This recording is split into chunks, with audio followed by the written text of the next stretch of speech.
thanks. It's great to have a good crowd here tonight because this is a terrific new Australian film and we're very privileged to hear from the makers of it tonight.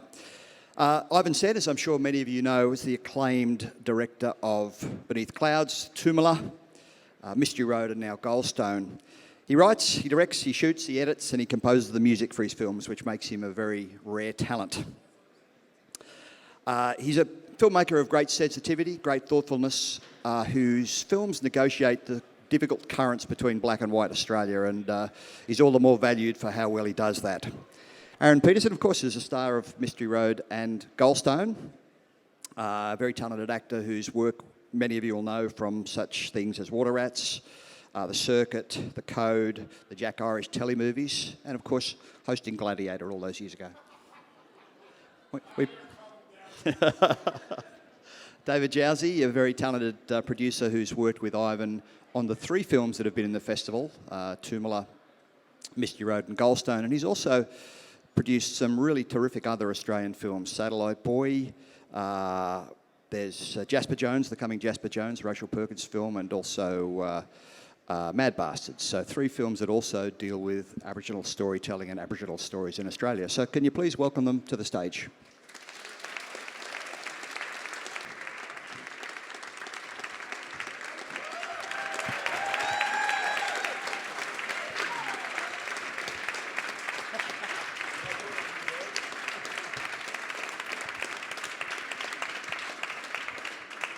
Now let's start with Aaron if we can.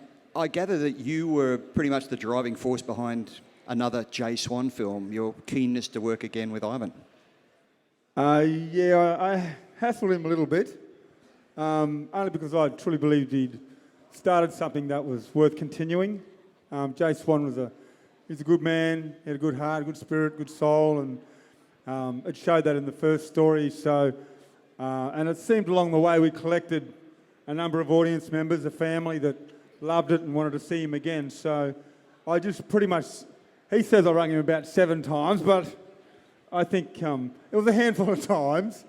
And I just wanted to know whether he was interested in it. And yeah, he came through with it, which was absolutely beautiful, yeah. Were you reluctant, Ivan, or was it just a case that you were interested in other projects? Yeah, I was interested in other projects. No, yeah, there was a certain emotional ambience which I was trying to put into Mystery Road, and I don't think I quite got there with that. And I was keen to try and, I just love the idea of this outback Indigenous detective caught between worlds, but trying to kind of save both of them. And it was just this emotion which I felt was missing from the first film, which I think I got at the end of Goldstone, so yeah. Okay. How difficult was it to kind of flesh out the terrain that you wanted to cover this time? This time the process was very fast. I think because I had the main character already established and made a whole film about him, the script came together very quickly. But the one thing we did know is that we didn't want to repeat ourselves and we didn't want to make the same film. And and we also wanted to make it more personal. Last time in Mystery Road, he's trying to help solve the problems of the town, but this time we wanted those problems to kind of manifest from inside of him.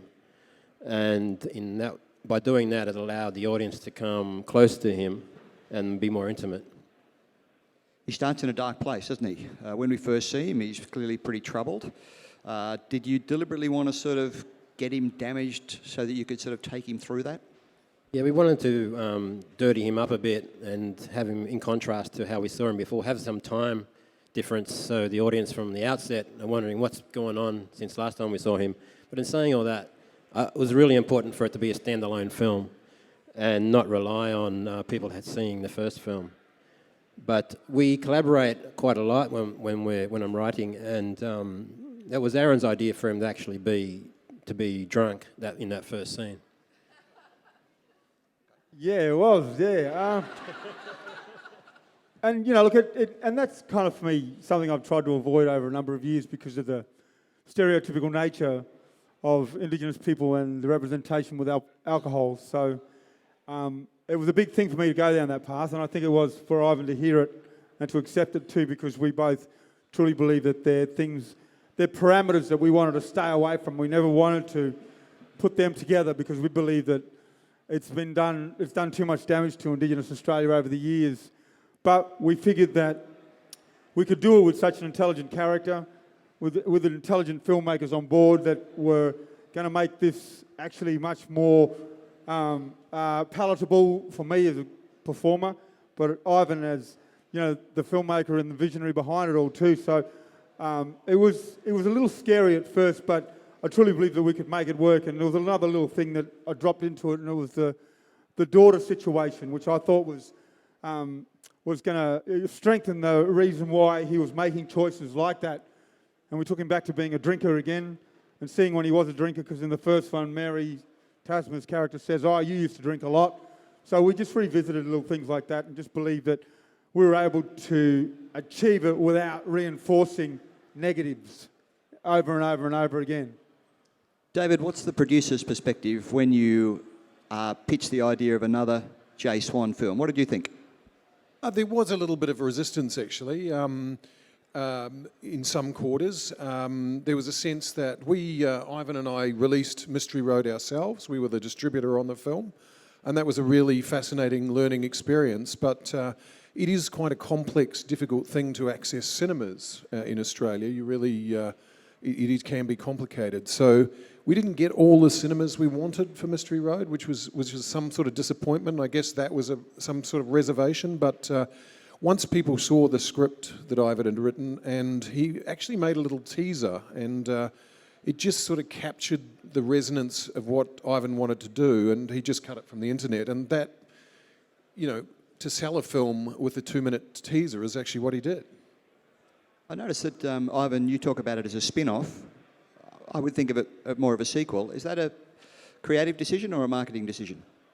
No, I guess how you personally define it, I guess, and how much you expect to be resolved in the second film, which wasn't resolved in the first film, and the film doesn't hang on anything being resolved in this in Goldstone, you know. So for me, there's just not enough weight there to be called a sequel. You know, there's all kind of connections which I think are great, and it really enhances Goldstone if you've seen Mystery Road. But yeah, the plan was for it just to be able to stand alone as this single film.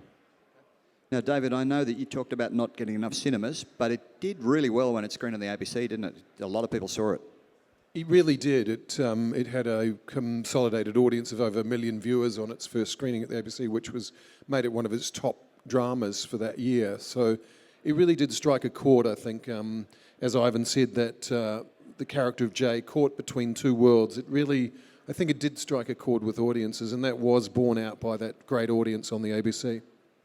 Now, maybe I think people would be very interested to hear about your working relationship between Aaron and Ivan. You're both kind of kindred spirits in lots of ways. You're both personally close. You both clearly love this character and kind of feel for where the story goes. Can you tell us about how you work and how you negotiate where the film goes and how you work together on set?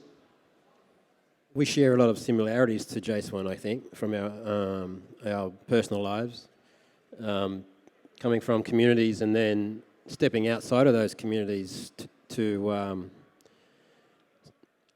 face the other world and to actually, I guess, try and help understanding between the two worlds at the same time. And we both grew up in circumstances which were difficult to get out of, and that kind of stuff we don't have to talk about because it's within our blood, and there's just that strong connection. And I think, and we're kind of different. He talks a lot, I don't. He gets up early, I don't. On Mystery Road, we shared the same actual room, which wasn't very good, was it? Look, we lived together, we worked together. I don't think we had a fight once, which was good. I think, and also there's a greater sense of our connections, and that is our parents were brought up under the same policies and legislations in this country. you know, our parents and our grandparents and our great-grandparents and all those before, and this is, you know, before when the boats came, is that our parents were part of the Flora and Fauna Act in this country. They were plants and animals. So for generations of, our generation was born in the 1970s, so we're the privileged generation. So we just truly believe that there's a greater fight on our hands. There's greater moments in this time that we have to take. We have to make them count, and we have to make them believable. So the sense is not just about individuals, but family lines too, even though we come from two different nations, but within this nation. But we had to fight and had to believe that the sacrifices all our family and our parents and our great-grandparents and all that made for us to exist right now, and for us to even be in this Apple store all together, it's quite monumental. It's not just about a black and white thing, but it's just a journey of people and of spirits and hearts. And so when Ivan and I were making the film, and even with David Jowsey, we never really spoke about a lot of things. It just felt like they were innate. They were just instinctive stuff. They were true to what we wanted to say and how we wanted to say them. And we always were of the belief that we have an intelligent audience, and we have intelligent people that have been following our careers individually or as a collective. So we believe that we don't need to signpost a lot of stuff, that we just need to deal from the heart and the soul of it all. And I've never worked with a director where very little is said. And we go into scenes sometimes just doing it and then coming out of it and then saying maybe we'll just tweak it a little bit. So we step into it from the same soul, and I think it's got to do with history in a lot of ways too, yeah, very much so.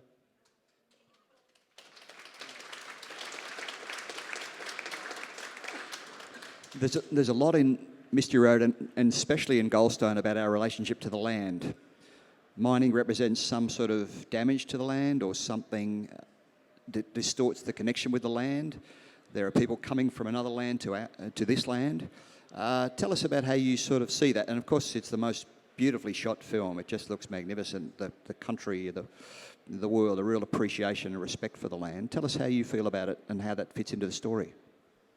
Well, people often talk about the land as being, in films, being another character, but for me, it's the stage, the all-important stage. I mean, and then the characters are on top of that. And for me, the land or the environment where a film is set is the thing that informs your characters, and it informs the decisions they make. And I always want to give that weight. Regardless of whether it's the beautiful desert of outback Queensland or it's in a science fiction future city, where we are defines who we are, and it's always important for that for me to give that weight. But in saying that, I like to give everything weight, every single thing, even if it's a bullet ricochet. I think that deserves to have weight. Everything deserves weight. And I think, for me, I personally feel like it's an Indigenous perspective where you respect everything that makes up your environment. And tell us about, you've obviously got the two different themes going about Aboriginals being harshly treated through the centuries, but also Chinese, since they've come to Australia, being harshly treated. Tell us how you see the connection between the two cultures. Well, it's a difficult thing to answer. I mean, Goldstone's about worlds clashing, like they have since European contact, and there's been Chinese influence before that as well in Northern Australia as well. But the goldfields is the first example of these different cultures clashing, and it was important for me to try and show that what's happening now has been happening for a long time out there. And the thing about Jace One is that he walks between boundaries, and it's a chance, he gives an opportunity for these boundaries to actually, he crosses over them. When he crosses over them, there's like a vortex, so these cultures have a chance to actually really hit each other and react from each other. And I just think that it's just something, because of I don't know if it's we're all connected. We're all connected, but we separate ourselves with cultural and social boundaries. And and they're there because we construct them. And I learned about that from a very young age, growing up in a housing commission estate in Tamworth. I was saying the other night, and I'm just a very 4-year-old kid, and I've got the railway line there at one end, and the town, the edge of the town on the other, and there's no escape. We go out during the day or whatever. And this place was affectionately termed Vegemite Village, as well. That was the name that the town gave it. And that's what we do. We set up these boundaries and all the layers that are in Goldstone. I mean, they're all there in reality. Everything that's in that film has come from, if it's not my experience, it's my experience of other people. And the beauty of film is that you can actually grab these things and paint them together and create something so that it can manifest into something that's palatable and presentable to an audience and can provoke thought, but also move people and entertain them at the same time. And I think that's what we were trying to get at with Goldstone. Aaron, you've got a stranger blowing into town. You've got a shootout with a Winchester rifle. Is it a Western? I grew up in Alice Springs. You can get the sense that that's got a Wild West sense about it in a lot of ways. I think the world's a little bit of a Wild West. It's a little bit of a Western. It can have that sense, but I think from a marketing point of view, it's a lot more creative and it's a lot more palatable, and we take it, the horizons are even further away rather than shooting in the city. I know initially for Mystery Road, Ivan was looking at the city as a backdrop, but it didn't have depth to it, and it didn't have the things that were going to be stronger and appealing on an international level, but even just from an audience point of view. So kind of stepped out of that because I'd done a lot of the city stuff. So the cityscape was another thing. But is it a Western? He's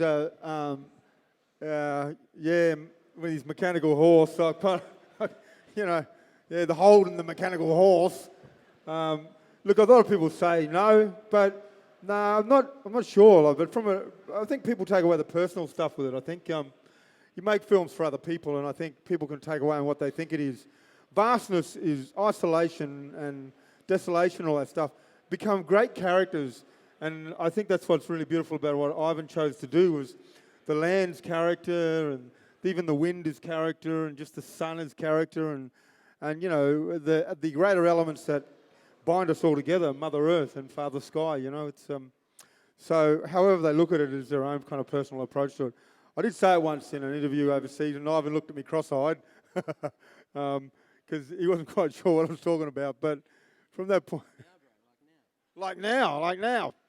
But yeah, I think it's just a personal take, and I think more than anything, Gary. Yeah. Okay, David, was it an easier film to put together after Mystery Road? There was some, as I said earlier, there was some resistance to it initially because, normally a sequel or a spin-off is made from something that's highly successful at the box office, and although Mystery Road had a huge amount of critical success, it was a modest performer at the box office, merely because we couldn't access as many cinemas as we wanted, and we released it ourselves, as I said. But I think once the script started to really come together, and as Ivan said, he wrote the script, a lot of drafts very quickly.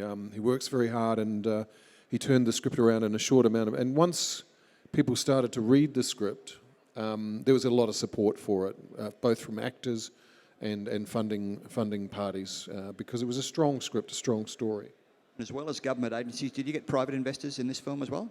We do. We had quite a lot of private investors in the film, and they're very happy with it, which is good. So you've made Mad Bastards and Satellite Boy and Jasper Jones. Tell us about, kind of why you work in this area of Indigenous storytelling.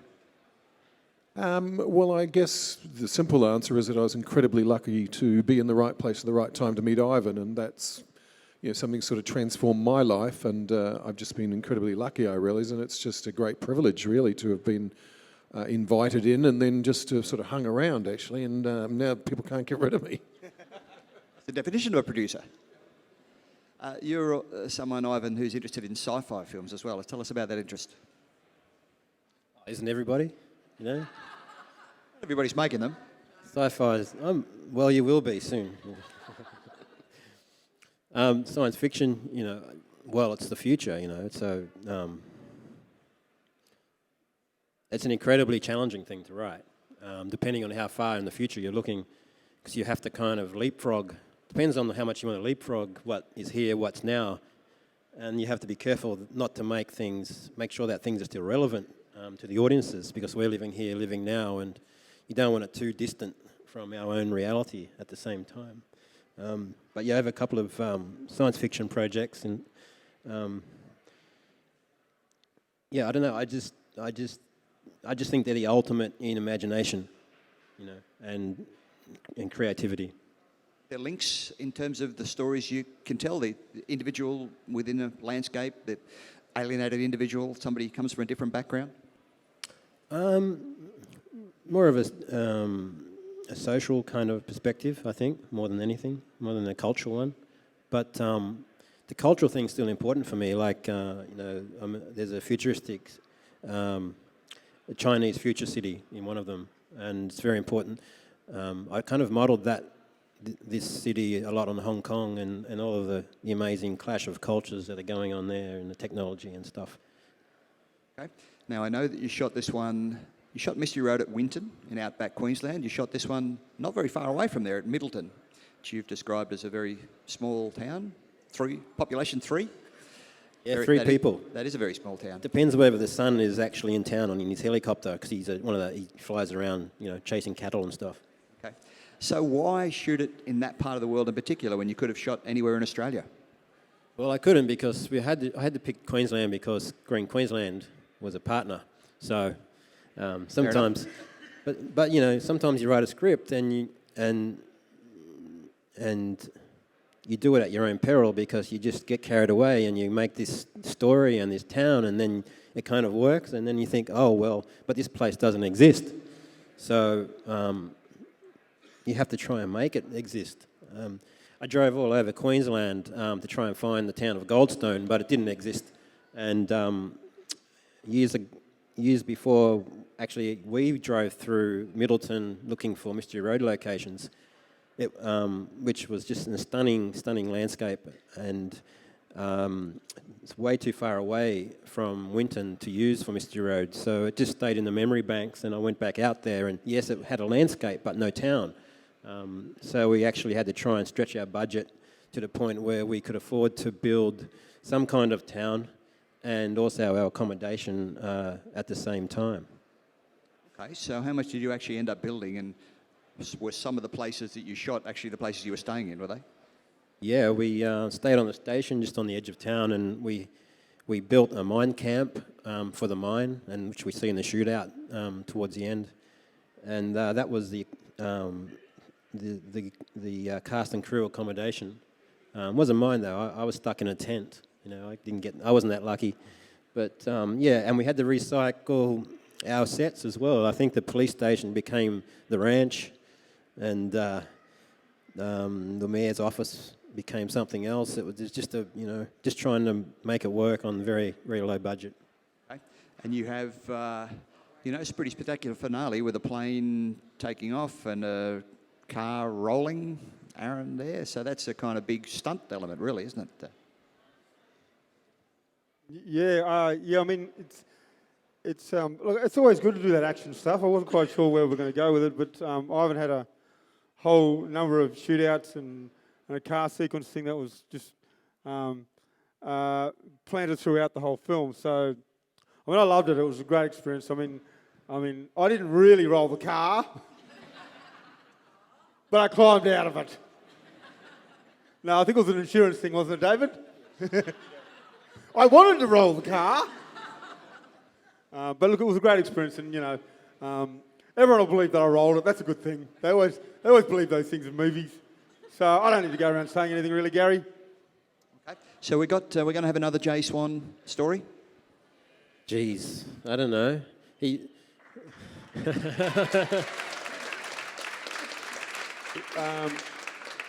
Looks like I got support, Ivan. So we were just upstairs, and someone asked us, "Is there going to be another Jace one?" And he just says, "Yeah." And I'm thinking, where did that come from, mate? Where did that come from? Well, it's either that or Centrelink, brother. So yeah. Now, I've had an idea for a film since last year, which initially wasn't going to be anything to do with him, but on one of our rare days off on Goldstone, we sat at the pub and spoke about how that idea could integrate with Jace One, and it's an incredibly radical idea, very crazy idea. It's totally different from these two things, and I mean, when you see him in the first scene, it's just like, what the? It's like, yeah, totally out there. Yeah, look, I've been pushing on it. I planted the seed a while ago. I'm still watering it, just quietly. But look, for me, it seems like it's got a couple of unanswered questions. He's a great character still, and the idea that Ivan's, kind of attached to the Jace One character, it's fantastic because it is another film altogether. It's not like it's a strong through line, but it allows life to exist between the films. So when you, like in Goldstone, when you turn up and you see him for the first time, well, there's been some time between the last shot of Mystery Road and the first shot of Goldstone. So life's taken place, and I think that's the whole sense of what the next film will be like. Won't it, Ivan? You haven't sold it yet, bro. Ivan, tell us about all the different roles you take on the film. Writing the script, directing your own script, shooting your own script. I don't answer this question anymore, Gary. I've just given up. It's a no answer. Aaron, do you want to answer it? No, this is a good spot to be, actually. No, I'm glad he can't act. That means I get a job. He's actually a really good chef, though, as well. I shot I don't know if you've seen Mystery Road, but this Hugo Weaving in the Chinese restaurant with Jace One. I'm actually wrote a role for me, and another. No. It ended up on the cutting room floor. I'm sorry. I cut myself out of the film. It ended up on the cutting room floor. But it's a good place to be in the Apple store because I do everything on this Apple, and it's the most. It's. Don't worry, not giving me anything. Not yet. No. I technology. This is the time that allows someone like me to actually do what I do, because a few years ago it was really difficult. But now, I've got my I don't use Final Cut anymore though. But Apple, you should fix it up because I'm Premiere now. But Apple, I couldn't do what I do without Apple actually. And it's as simple as looking at that screen. For me, it's all data, right? And so for me, it's all data too. So whether it's shooting or writing the script or the music, for me, it's all the same thing, like it is to the computer, really.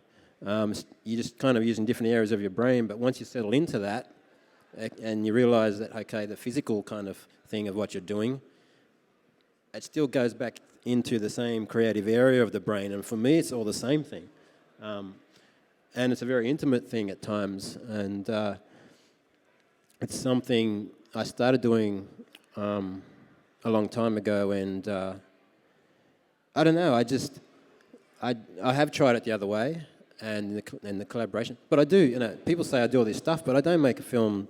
Usually I don't make films by myself.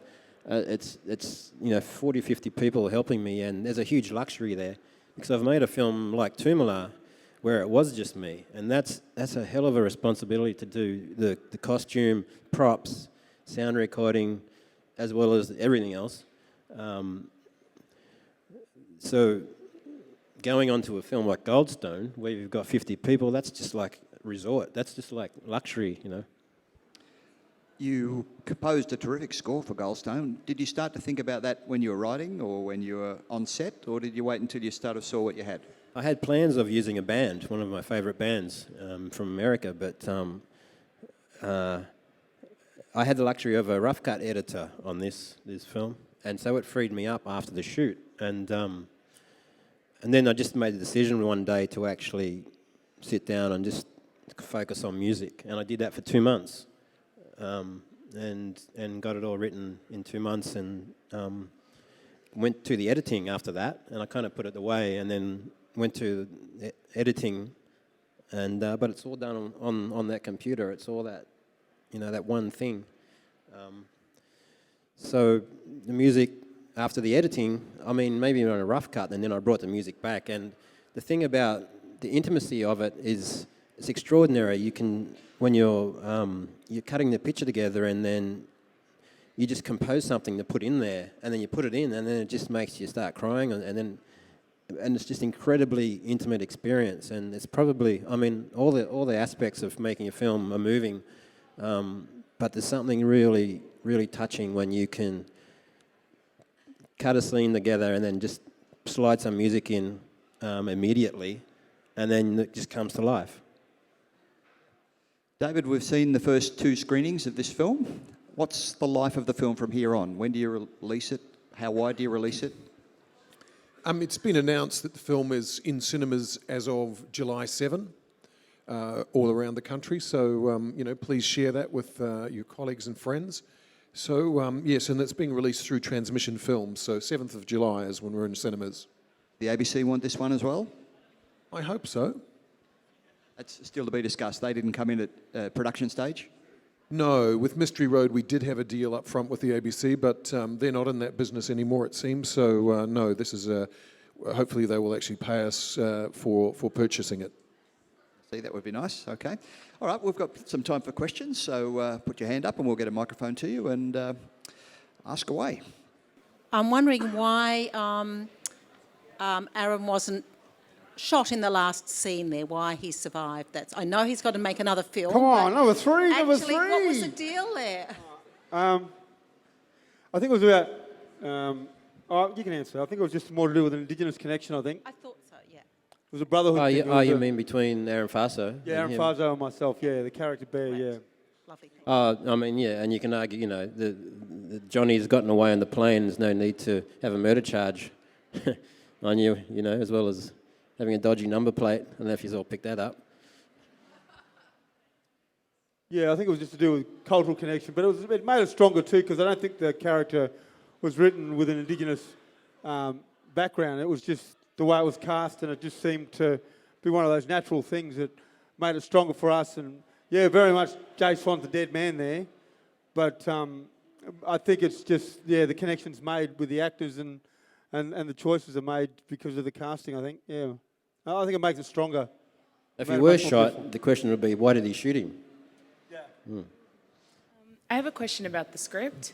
How did you find the boundary between picking up and giving the previous fans from Mystery Roads enough to jump off and be like, yeah, that's why that happened, and also someone who just jumped in on Goldstone and still be caught up with everything? What was the boundaries, or did you have any? Not really. I didn't worry about it too much. I think that's the way I approached it, and just things just found their way in just naturally. I mean, when cause that commotion back home, and from Jackie Weaver's character, and then from Alex Russell, the stuff about the men dead and all this, and then the daughter stuff, and then some of it came from Aaron as well. He was more keen to keep layers there from the first film than I was, and it's something that we didn't really worry about too much, because I just wanted it to be a standalone film and not rely too much on what was before. Hi, congratulations, you guys. I have a question for you, David. So you mentioned Mystery Road you actually distributed independently. I've just produced my own documentary and submitted to 10 international film festivals. What advice would you have if I wanted to take that route and independently distribute my film? I would encourage you to do it. I think, one of the things that Ivan and I have talked a lot about is that, you really do want to. It is quite a big job making a film, as you well know, and congratulations on achieving that. And, it is one of those things where it is really nice if one can, reap some rewards from the tail of a film and from its marketing. I think that's an appropriate thing for filmmakers. So it's just really trying to make that work. So it is a difficult road, though. I mean, you have the balance between how much time do you spend seeing the back end of the market on your film as opposed to making a new one. So, there's always that balance. But I think it's something we're interested in doing more of if we can. Hi, I've got a question for Aaron. I think your performance in this film is absolutely out of this world. It's really amazing. And my question is, what did you have to do to prepare for your body to do what it did in this role? How did you prepare to perform like this? I've never seen anything like it. I think, it's interesting because the whole notion of me saying straight out to Ivan, what if he's drinking? So getting back on that boat means that I had to have, awareness of how drunk I play and where I am with it all. I think I went into this quite the weight. It was an effortless approach to it, but I think the weight I took came from just life in general. That life is one of these things that can weigh a lot of people down. So I think the body just felt into that kind of rhythm. I was always quite buoyant. I'm very buoyant on set when we're not shooting. I'm actually probably the biggest idiot on set. And for good reason too, because I try very much not to weigh everyone down with the material. The materials are very serious. We can drive everyone crazy with the crew and, everyone that's a part of the whole journey with all the heavy stuff and the heavy issues. But I really choose to keep a buoyancy with it. And Ivan gets a bit sick of me after a while. But, there's great joy in making people laugh and then switching on to the art. So it wasn't really that hard because I kind of carried a different persona as Aaron. And then when it came to the Jay thing, I just kind of, I don't know, it was just more the weight of the world thing, I think. And it didn't really take too much preparation. I believe Australia is a great sounding board for playing drunks because I truly believe the whole nation's drunk, really. And I've always had that sense of it. I think it's a nation of drinkers. And it's terribly sad in a lot of ways, but I don't think it's very hard to play it when you see a lot of it, whether they be any cultures, really, not just one particular culture. So I just caught the weight of the world was the place that I went with it. And it was just a shift. It was just a more of whether my body was able to distribute that weight evenly, if that makes sense, because sometimes, the depressive state is very different from a non-depressive state. So it was just kind of more a body shift thing more than anything. But yeah, that's the only way I could really answer. I didn't do any other preparation with it. I just kind of thought of the weight of the world. And the world's a pretty sad place at the moment, so it wasn't necessarily a hard place to go to, really, at all. Thank you. We should mention Alex Russell as well because he puts in a terrific performance. Yeah, Alex is brilliant, yeah. And he's such a nice counterweight for you, and the two characters really kind of evolved together really well. And towards the end, we realised that in the way that Jay's searching for some sort of peace as well as solving this crime, he's searching for himself. He didn't realise he'd lost himself until 2/3 of the way through the film. Yeah, very much so. It was a beautiful counterweight to it. And I suppose that was another thing that probably played a big part in it too. Just knowing where Alex was coming from and also where I was sitting into the film with it all. And just the way that the story's been written from Ivan's point of view, made it a lot easier. Made it a lot easier. Yeah. I got a question for Ivan. You mentioned earlier science fiction. What have you got in mind for a possible science fiction movie? I can't really talk too much about it yet. And just a clue, any idea? Well, there's Loveland, which I've been working on for like 7 years. Writing such a crazy thing. This script was written the first draft was 10 days, and that film's been going for 7 years now. Like I was saying, it's such a challenge to write science fiction, and also that film is being aimed at a mass audience. So on the largest possible scale, pretty much, and so it has been a bit of a struggle to create something that's artistic and meaningful, but can actually compete for screens with the the 4 films that are released every year, you know, like The Hobbit and Transformers and what's the other 2 films that are released every year? Well, there's usually a comic book film of some description. Yeah, and you a know Star what those Wars. films are. I mean, to compete with them, you've really got to be really go hard to attack them in a certain way, and to maintain your integrity at the same time it's not an easy thing to do, but I think it can be done, and so that's why that script's been taken so long. But I'm getting there with that, and there's another film, and I can't really talk about either that one too much. But Hoping it'll open the Sydney Film Festival in 2 years, another 2 years? Maybe. Okay. Yes, lovely talk about bodies and things, but something a little bit different here. Lots of tensions in the film, which I thought was great. But I just wanted to ask about the vexed issue of mining leases and native title. And as a writer, to what extent is this something a little stretch of your imagination, or did you research it thoroughly? I sense that there might be a little bit of reluctance to actually dwell too much on that subject. Is that right? you mean on actual land rights, or? Well, in the film and in discussion, it's not something that we've really talked about, but I think it's a vexatious issue, and there are those of us who are very concerned about it, yeah. Well, we're concerned about it, probably more than you. But, you know, when you make a film, like I was saying, these layers are all out there, and the art is making them manifest into something that feels a complete whole, I guess. And that's the whole struggle with art, to make something feel like it's complete, because nature is so good at doing it.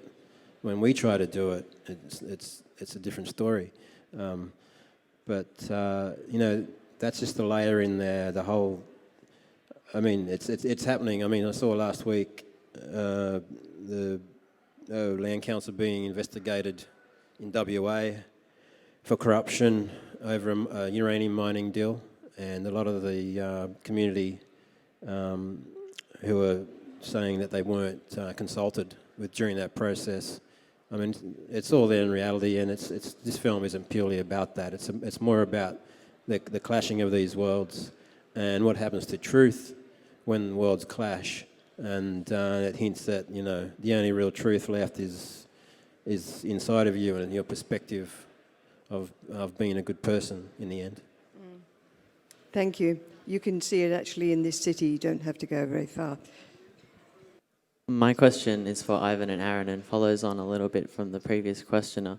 A big theme in this film is control over land, with the land councils, Indigenous elders, as well as other important things in the film. I want to ask, what is your vision for a continuing discussion about Aboriginal control over Aboriginal land, with this film being public in the film festival? I think the beauty,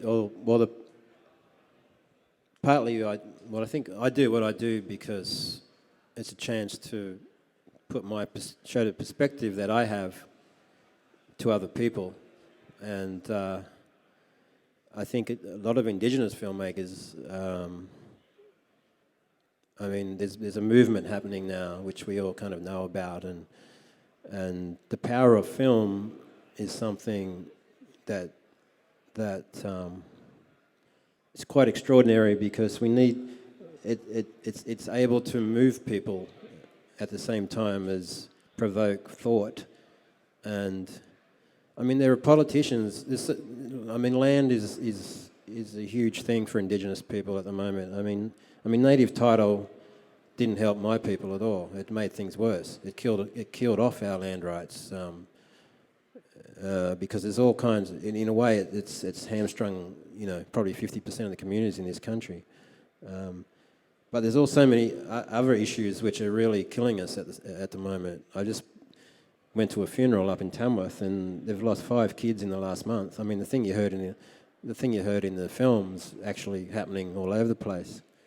The system of life is really it's really not there for a lot of our young people anymore. And but in saying that, the power of film, we can give audiences more understanding and perspective. So when governments, politicians want to do something to actually help us, or to allow us to help ourselves, there'll be less chance of them getting voted out or calling the Governor General in, and there's just this mainstream consciousness which is out of whack, which needs to be gently massaged, I think.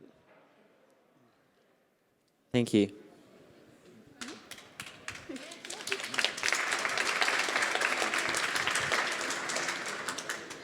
Congratulations on a great film. It had such a great reaction. I'm happy for you.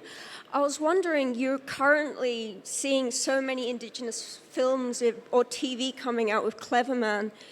Do you think that people are just prepared now to hear more Indigenous stories, or is it more just that you're getting the chance to make what you want to make?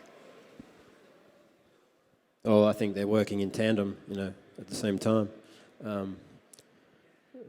For me, there's not a lot, You said one TV show and one film, and then it's not much, really. But we need more and more out there. But, it's a cycle. The more you do, the more people are interested. But there's a lot of...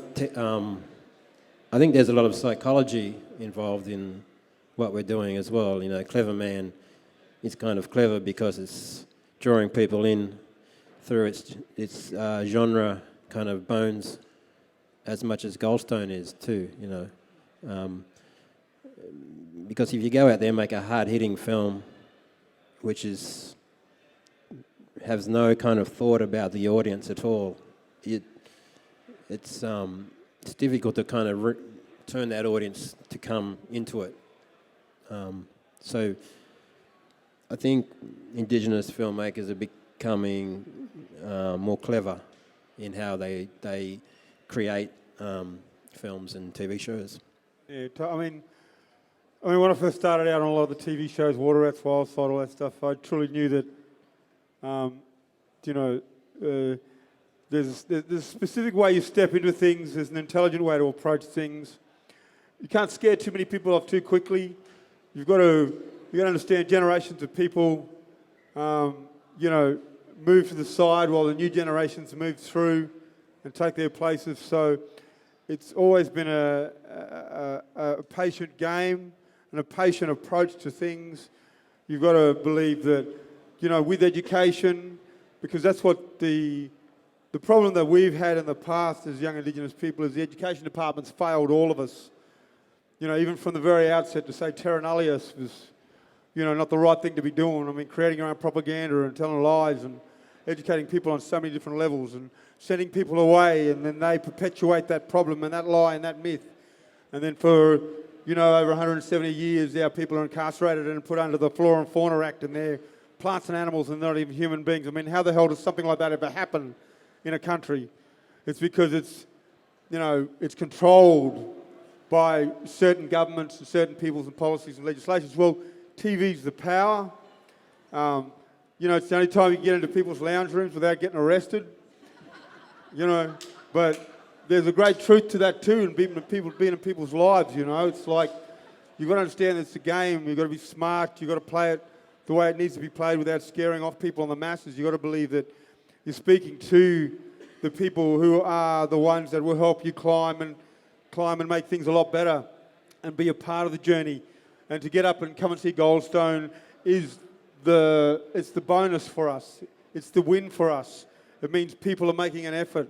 People are coming here tonight. That's what I was saying before, that to be here in this store and to be here together means that somewhere along the line all the sacrifices that were made for the reason for us all to here together. And that's all about TV and filmmaking too. We're trying to make things that are palatable to people, things that people can take away and be entertained with. I mean, Goldstone and even Mystery Road, the first time when we made it, we couldn't believe that we were able to walk out of Winton, because really, under a guise of entertainment, we were saying a lot of different stuff for Australia in general, and nobody feels like they were offended by it in any way, which is a beautiful thing. And it's not the guise of it, but it's the conversation that you choose to have with them. And filmmaking and TV and all those things are the great weapon and the great tool to change it and make it better for all of us, I think, because we all like to be entertained. So, under that, we can all be entertained, empowered, educated and informed correctly. The education department made it very hard for our parents, made it very hard for our grandparents, because they told a lot of lies. They didn't tell everybody the truth. So this is a form of schooling, I suppose, and a form of education, or college or university, that you want to look at it that way, I believe anyway.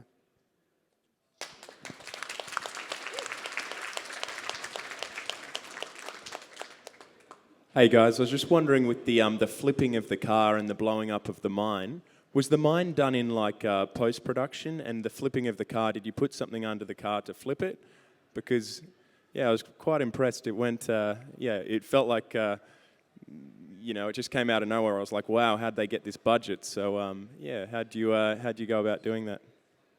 The mine was shot with the second unit in WA, in Western Australia, and was cut into the film. We took David Wenham over there to do that. There were gold mines where we were staying, but they were difficult to get to. And with there's a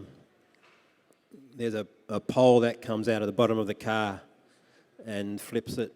The challenge, the problem is for that sequence was doing it with the sun down. There were a lot of things I pushed myself on this film, and that whole sequence on the airstrip at dusk is something that's really, really difficult to pull off. I mean, I try to be really quick sometimes when I'm shooting, but that was a whole new level that day. It was nuts. I was running around mad with the camera, and we went back a few times, but every time was just, really, really full on to do an action sequence at magic hour. As well as action, there was a surprising amount of comedy in the film, bits and pieces of people laughing. David Wenham, brilliant comedian that he is able to get a laugh just by wearing a pair of shorts. Yeah, that was funny. There were things people laughing at everywhere, And Jackie Weaver, she was pretty funny too. Hey, how you going? Love the film, thought it was great. Cinematography, amazing. Two quick questions. One, was the 70s film Wake in Fright, was that at all a bit of an influence? The Australian film. And then the other thing is, I'm from here, but I'm now a location manager in New York. I'm just wondering, any idea on international distribution? Wake in Fright, I've never seen it. I've seen a little bit of the film, but not all of it. I saw the scene where they kill those kangaroos, which is pretty full on. But that's basically all I've seen of that film. So that's no influence at all. Distribution in America, North America, that'll happen hopefully when we get our international festival, when that happens.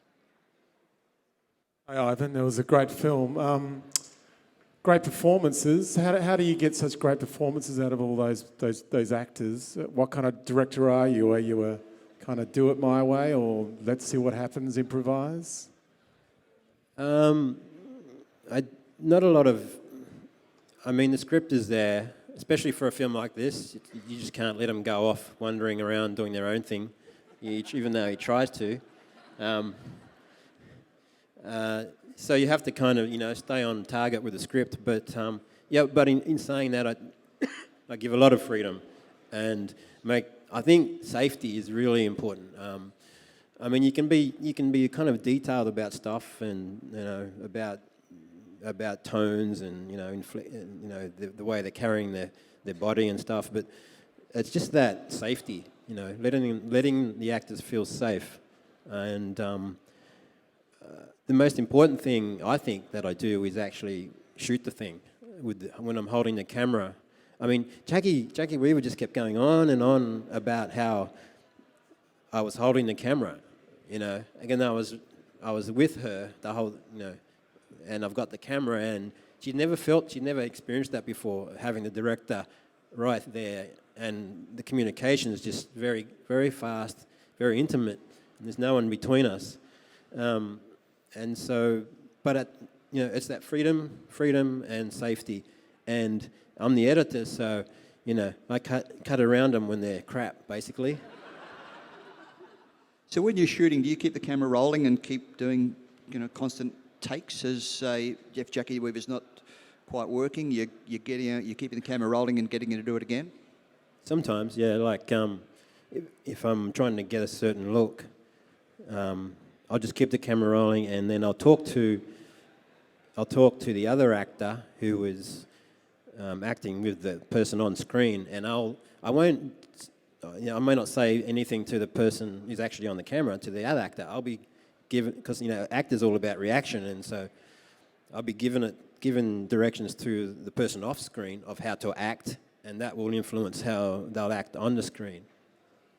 Yeah, like in your Mystery Road, like, with Zoe Carides, he was getting her to flirt with me heaps while I was on camera and she was off camera, which is giving me a totally different reaction. And I've got the cameraman next to me laughing at the same time. So there's a real beauty and there's a real kind of freedom. And Ivan's one that just, because it's a through line and he's directing, he's editing, and he's written it and he's seeing it, it just makes for such a better ingredient without too many arguments coming from all of those different departments. It makes it easier. Another really important thing is to mould each actor to the script. So just not be precious. I mean, you've got the general story, but just don't be precious about changing stuff. Because if they can't say the line and make it convincing, it's useless anyway. It's going to stuff your film up. So you got to get rid of it, you got to fix it, or let the actor put something else in there. And so, as the writer, there's no one in the way there either, like getting worried about their precious script. Kate Behan just gets one scene as Pinky, and yet you get a lot of depth in that character, and she brings something out of Jay there. How did you get, in the same way of working with actors, how did you get her to sort of come on set and bring that kind of, deepen the story? And casting as well, you got to cast the right person, and I had wanted to work with Kate for years, and it was just this one scene. It was the only opportunity in this film, so I just knew that she would bring what she brought with her, and she was coming in just to do that one scene, so she was going to prepare for that. And there's a great relationship off camera, off screen, between Aaron and her as well. So, just the combination of all those. Yeah. And we'd worked together on a very, very short film, like 15 years earlier, so the relationship was already there and the friendships were already there, so it just makes it a lot easier when there's familiarity and there's respect and stuff. You can even do some of those harder films, those harder sequences, so it just felt like you're working with friends, which makes it a lot easier, I think. Ivan, with the composing of the music, is that from the start, the whole music you composed? What do you mean? Because the music was beautiful. So did you compose, you actually wrote all the music? Yeah. Where did you get your musical talent from? No, really. It was very beautiful. It was very moving, which is what you want. In music, I thought it was beautiful. Yeah, I decided to really put some effort in this time. I mean, with everything, actually. I've never pushed myself so hard on a film as this film to actually... And I don't know if it's just me personally, but I'm at the stage in my life where I just don't give up until the last second, until you have to actually stop editing or stop sound or stop the music. I was saying to someone the other day about the work ethic. I mean, when you hire an editor, they'll work from 9 to 5 or whatever, but I'll keep going till midnight and then all weekend as well. And with the music, I just recorded another music session 2 weeks ago here in town for the soundtrack because I wasn't happy with just the music from the film. I had written a lot of other music which didn't make it into the film, and I wanted to make that music have a more ambient feel, so it's just a piano, one violin and one cellist, which will have a different feeling to the big, lush orchestra that we use. So the soundtrack will have a balance of this subtle ambience as well as the bigger sound, and And normally, I would think, okay, I've done the music for the film, that's enough. But I just kept pushing to actually bring all this new music for the soundtrack, so it's its own kind of thing. Have you had any music training, Ivan, or do you play any instruments? No training. I started to learn to write music at one point. I'm into actually, the dots stuff. Yeah. Jimi Hendrix didn't need it, but I stopped because I was learning too much, and I didn't want to have that mind where I wanted to keep it free. And so when I write music, I sit down at the piano and just press record and improvise, and then just keep playing until you hear it coming out. And I think I'm starting to do that with my writing as well. Just not be too worried about, the structure and stuff yet. Just let it come out. I know with Mystery Road, when it had its world premiere at the State, you sat up the back, observed how the film played, observed the audience's reaction, and then tweaked the film slightly, took a little bit out, changed the pace a bit. What did you do on opening night here, and did you sort of get any sense of how you might, whether it needed any changes or not? I did the same thing. I stood up the back and just listened to the audience, tried to feel the audience, tried to soak them up. Because I know the film so intimately, I'm waiting for each moment and listening to the responses and finding out there are a lot of things in the film which I didn't respond to that the audience are responding to. But I didn't feel like I needed to touch the film at all this time.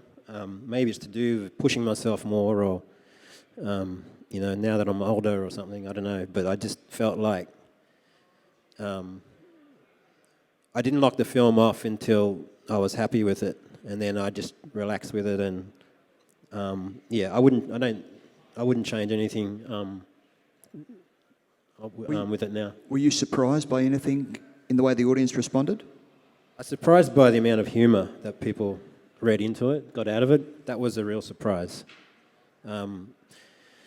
There's probably twice the humour in the film than what I thought. Which is a good thing. It's a good thing. Yeah.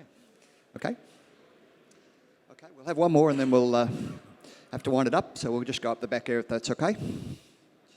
Hi, thanks very much for taking one last question.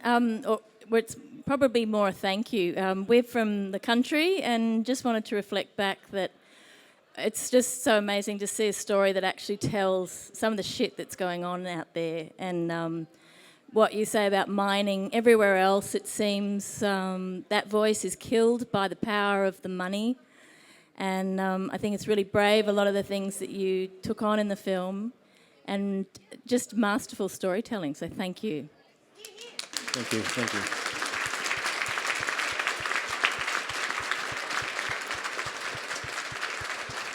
That's a great note to finish on. Thank you for some terrific questions.